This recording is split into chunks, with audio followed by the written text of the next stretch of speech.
वैसे तो माननीय गृह मंत्री जी के और किरण रिजिजू जी के बाद बोलने के लिए कोई विषय नहीं रह गया है, लेकिन सभापति महोदय, मैं 2-3 चीजों की तरफ आपका ध्यान आकृष्ट करना चाहता हूं। एक मुजफ्फर रिजवी जी ने एक शायरी लिखी कि लम्हों ने खता की है, सदियों ने सजा पाई। और क्या सजा है? ये पूरे दुनिया को जानने का सवाल है सर, कि बड़ा चर्चा चल रहा है कि हिंदू वक्फ बोर्ड में क्यों आए। पैगंबर मोहम्मद साहब ने वक्फ करने के लिए कहा और मैंने सभी लोगों के भाषण सुने हैं। पहला वक्फ मोहम्मद साहब को जिसने किया वो ज्यूज था, वो यहूदी था चेयरमैन सर, और उसका नाम मुखेरक था। उसने अपने 7 बगीचे मदीना में मोहम्मद साहब को गिफ्ट किए। वो ऊद के मैदान में मारा गया और उसके बाद मोहम्मद साहब ने उसकी प्रॉपर्टी को जब्त करके पहला चैरिटेबल वक्फ स्टार्ट किया। यदि मुसलमानों ने पहला वक्फ नहीं किया, यदि मुसलमानों ने, मैं ऑन रिकॉर्ड कर रहा हूं बयान मसूद, यदि मुसलमानों ने वक्फ स्टार्ट नहीं किया तो मोहम्मद साहब के सिद्धांत के खिलाफ जाकर आप हिंदुओं को कैसे रोक सकते हो? दूसरा सवाल यह है, यह मैं कोर्ट का आदेश लेकर आया हूं, एमपी वक्फ बोर्ड वर्सेस शुभम शाह, और यह 2007 का ऑर्डर है। जो भोपाल का मॉस्क है, भोपाल का, जिसको शहंशाहे मालवा कहते, शहंशाहे मालवा, ये राजा होलकर ने दान दिया वक्फ। हिंदू दान दे बहुत अच्छा, यहूदी दान दे बहुत अच्छा, लेकिन वक्फ बोर्ड में मुसलमान को छोड़कर कोई दूसरा कैसे हो गया? हिंदू ने दिया, हिंदू ने दिया। मैं उस पे आ रहा हूं। तो मेरा यह कहना है, ये जितने लोगों ने कहा है उन्होंने पूरे दुनिया को झूठ बोला है। यदि वक्फ जियो ने स्टार्ट किया, यदि वक्फ की संपत्ति हिंदुस्तान में राजा महाराजाओं ने दी, तो किसी कीमत पर आप उसको, हिंदुओं को क्यों नहीं मेंबर बनाओगे? दूसरा सर, आज इस देश में फैसला हो जाना चाहिए। माननीय गृह मंत्री जी ने जिस चीज को स्टार्ट किया और जो छुलाकर छोड़ दिया, यहां गोरी आए, गजनी आए और बाबर आए, गोरी आए, गजनी आए और बाबर आए, तीनों लुटेरे के तौर पर आए ना? आप मानते हो कि नहीं? गोरी को और गजनी को आक्रांता मानते हो कि नहीं मानते हो? और यदि मानते हो तो हिंदुस्तान में सभापति महोदय, हिंदुस्तान में पहले वक्फ की शुरुआत गोरी ने की। यदि गोरी ने की, गोरी ने हिंदुओं के संपत्ति को लूटा और उसी में से 2 विलेज, कहां लिखा है? इतिहास है, इतिहास के पन्ने से आप नहीं लड़ सकते हो। यहां हिंदुस्तान में गोरी ने वक्फ की स्टार्ट की, और आज जो है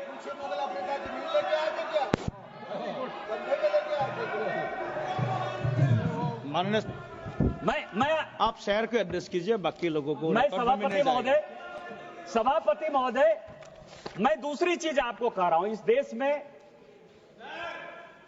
यह वक्फ एक्ट आया कैसे?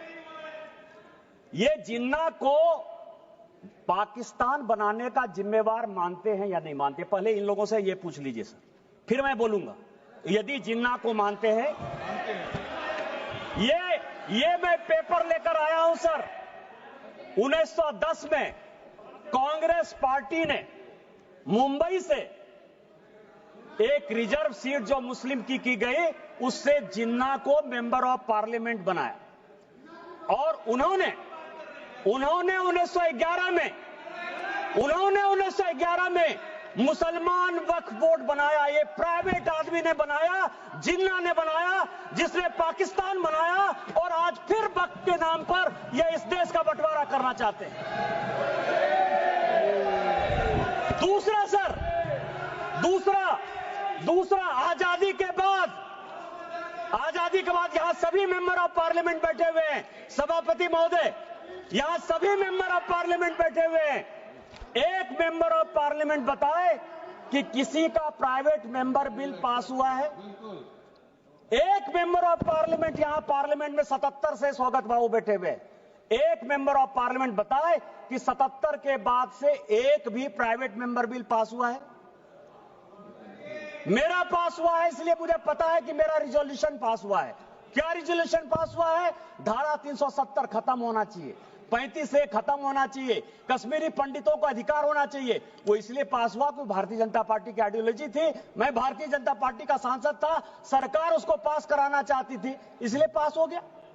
ये जो 1954 का वक्फ एक्ट है, 1952 में सभापति महोदय काजमी साहब लेकर आए, एक प्राइवेट आदमी प्राइवेट बिल लेकर आया, और उसके लिए जब यह बिल पास हो गया तो सेलेक्ट कमेटी बनी, और उस सेलेक्ट कमेटी के जो मेंबर थे अमजद अली, आप मुसलमानों की बात करते हो, दो लोगों ने डिसेंट नोट दिया। एक का नाम था मोहनलाल सक्सेना और दूसरे का नाम था अमजद अली। उन दोनों ने कहा, सब कागज लेकर आया हूं, कि अगेंस्ट द कॉन्स्टिट्यूशन है, अगेंस्ट द आर्टिकल 14-15 है, अगेंस्ट द कॉन्स्टिट्यूशन का जो आर्टिकल 25 है उसका वायलेशन है। लेकिन कांग्रेस मुसलमानों के इम्पीचमेंट की पॉलिटिक्स के कारण इस बिल को पास कराना चाहती थी, और यह प्राइवेट मेंबर बिल के तौर पर एक वक्त बिल आया। क्या आप गैर सरकारी बिल को जो है सरकारी बिल बनाकर इतने दिनों तक मुसलमानों के लिए एक अधिकार की बात करोगे? किस तरह की राजनीति कर रहे हो आप? तीसरा जो है अध्यक्ष महोदय, तीसरा जो सबसे इंपॉर्टेंट है, जो अनुराग जी ने कहा कि पूरी दुनिया में हमसे ज्यादा मुसलमान इंडोनेशिया में, टर्की में, सीरिया में है, लेबनान में, सऊदी अरब में। आप यह बताइए कि इस देश में संविधान की बात बहुत करते हैं, हम लोग संविधान की शपथ लेते हैं, मैं भी संविधान लेकर यहां बैठा हुआ, यह संविधान है। इस संविधान में अमेरिका सेकुलर है या नहीं है? अंग्रेज सेकुलर थे कि नहीं थे? आप नॉर्थ ब्लॉक चले जाइए, साउथ ब्लॉक चले जाइए, प्रधानमंत्री के ऑफिस चले जाइए, राष्ट्रपति भवन चले जाइए, पुराना संसद भवन चले जाइए, आपको सब जगह गीता का श्लोक दिखाई देगा। एक चीज उर्दू में नहीं लिखा हुआ है, एक चीज संस्कृत में नहीं लिखा हुआ है। अमेरिका का राष्ट्रपति यदि, बस 4-5 मिनट में खत्म करूंगा, अमेरिका का राष्ट्रपति यदि शपथ लेगा तो वो बाइबल पर लेगा। सारे मुस्लिम कंट्री के हेड ऑफ द स्टेट यदि शपथ लेंगे तो वो कुरान पर लेंगे। आपने किस तरह का बना दिया कि हम संविधान के ले सकते हैं, गीता पर नहीं हाथ रख के कर सकते हैं, और आपने मुसलमानों को एक अलग कानून दे दिया। ये पूरी दुनिया में कोई मुस्लिम कंट्री भी ऐसा नहीं है जिसने कि वक्फ को इस तरह का अधिकार दिया हुआ है। क्या आप भारत को एक मुस्लिम कंट्री बनाना चाहते हो?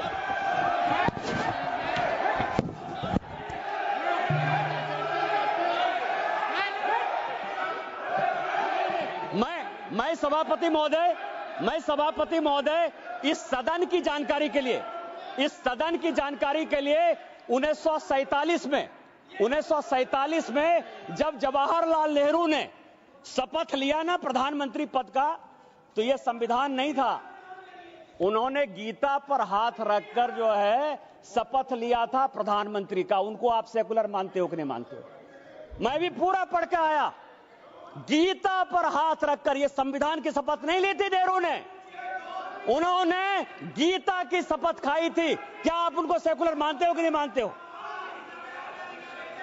तीसरा सर, यह जो वक्फ है, अभी बहुत चर्चा चली सर कि वक्फ में वक्फ अलग है, रिलीजन अलग है। सुखदेव जी बैठिए। सभापति महोदय, मेरे यहां 12 ज्योतिर्लिंग का एक ज्योतिर्लिंग है।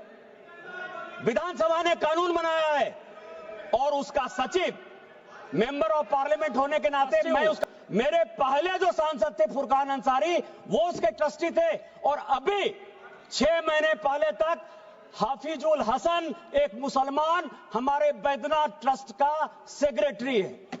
आप किस तरह की बात कर रहे हो? आपका तो एक उदाहरण दे दो। मैंने दे दिया उदाहरण, मेरा ही उदाहरण है, और आज आप इस तरह की बात करते हो। तीसरा सर, बस चेयरमैन सर, दो चीजें और भी बहुत इंपॉर्टेंट है, मैं लेकर आया हूं सर। एक इवैक्यू प्रॉपर्टी एक्ट बना, जब भारत और पाकिस्तान का बंटवारा हुआ, ये चर्च की ये जो संपत्ति है सर वक्फ की, 39 लाख एकड़ कैसे हो गई और कहां डिस्प्यूट है। जब भारत पाकिस्तान का बंटवारा हुआ सभापति महोदय, तो जो यहां से भारत के लोग पाकिस्तान गए या पाकिस्तान के लोग जो यहां आए, उसमें जमीन का भी आदान प्रदान हुआ, और यह तय हुआ, और यह हाउस को जानने वाली बात है कि जो भी पाकिस्तानी यहां से गए उनकी प्रॉपर्टी इवैक्यू प्रॉपर्टी एक्ट में भारत सरकार की होगी। जो 1984 में राजा साहब बता रहे थे कि इवैक्यू प्रॉपर्टी एक्ट को क्या किया, पाकिस्तान में जाकर जो यहां से भाग के चले गए सर, जो कि इवैक्यू प्रॉपर्टी एक्ट या एनिमी प्रॉपर्टी एक्ट हो सकता था, उन सबों को पाकिस्तान जाकर उन लोगों ने कहा कि यह वक्त की संपत्ति है, क्या आप एनिमी प्रॉपर्टी को, और मैं होम मिनिस्ट्री के 5 आदेश लेकर आया हूं कि यह इवैक्यू प्रॉपर्टी एक्ट है और यह वक्फ ने ले लिया है, यह इलीगल है, यह कानून का। आपको पता है जो बात कहा, आपको यह धर्म की बात करते हैं सर, वक्फ ने आईटीसी विंडसर बेंगलोर, ये पूरे समाज को आईटीसी विंडसर बेंगलोर वक्फ की 5 स्टार होटल को दे दिया। वहां जो है सुअर लोग खाते हैं। किस वक्त की बात करते हो? किस वक्त की बात करते हो? 12,000 किराया देता है, 50,000 किराया देता है। यहां ताज मानसिंह है सर, एनडीएमसी की प्रॉपर्टी है, 150 करोड़ रुपया साल में ताज भारत सरकार को देती है, और बेंगलोर में वक्त की प्रॉपर्टी आईटीसी विंडसर केवल 50,000 रुपया महीना में जो है अपना व्यापार चलाती है और सुअर खिलाती है लोगों को। किस तरह की बात करते हो? यही कानून तुम लागू करना चाहते हो? इसी तरह की बात करना चाहते हो? बस 2 मिनट में मैं खत्म करूंगा। मैं केवल ये करूंगा कि यहां तेलंगाना गवर्नमेंट है सर, तेलंगाना में ये और भी जानने की बात है, हैदराबाद में यहां बहुत आंध्र प्रदेश आंध्रा के हैं, म्युनिसिपल कॉर्पोरेशन आंध्रा ने 20 साल तक टेंडर फाइनल नहीं हुआ, क्योंकि जो राजा की संपत्ति थी, जो कि भारत सरकार या तेलंगाना सरकार की संपत्ति होती, उसको वक्फ ने ले लिया। यह सुप्रीम कोर्ट का आदेश है। सुप्रीम कोर्ट ने यह कहा कि 50,000 की प्रॉपर्टी, कम से कम 1500 एकड़ जमीन हैदराबाद शहर में जबरदस्ती वक्फ ने ले ली है। क्या इसी तरह का कानून आप लागू करना चाहते हो? मैं अंत में यही कहूंगा कि चाहे एनिमी प्रॉपर्टी हो, चाहे इवैक्यू प्रॉपर्टी हो, वो भारत सरकार की प्रॉपर्टी है, और आप ये वक्फ के नाम पर नफरत फैलाने की कोशिश करते हो। आपने जो है इस देश को वोट बैंक की पॉलिटिक्स में मुसलमान की पॉलिटिक्स बना दिया है। हिंदुओं से आपका कोई लेना देना नहीं है। मैं अंत में केवल यही कहूंगा कि मैंने समंदर से सीखा है जीने का तरीका, चुपचाप से कहना, बहना और अपनी मौज में रहना, और अपनी मौज में भारतीय जनता पार्टी आगे बढ़ेगी, वक्त को पास करेगी, और हम जो है हिंदू मुस्लिम के बंटवारा को नहीं होने देंगे, एक अलग देश नहीं बनने देंगे, और इस कानून को पास कराएंगे। और संविधान का जो आर्टिकल 49 है, जो ये कहता है कि कोई भी प्रॉपर्टी जो भारत सरकार की है, एएसआई की है, उसका रखरखाव भारत सरकार करेगी। हम एएसआई की संपत्ति आपको नहीं लेने देंगे।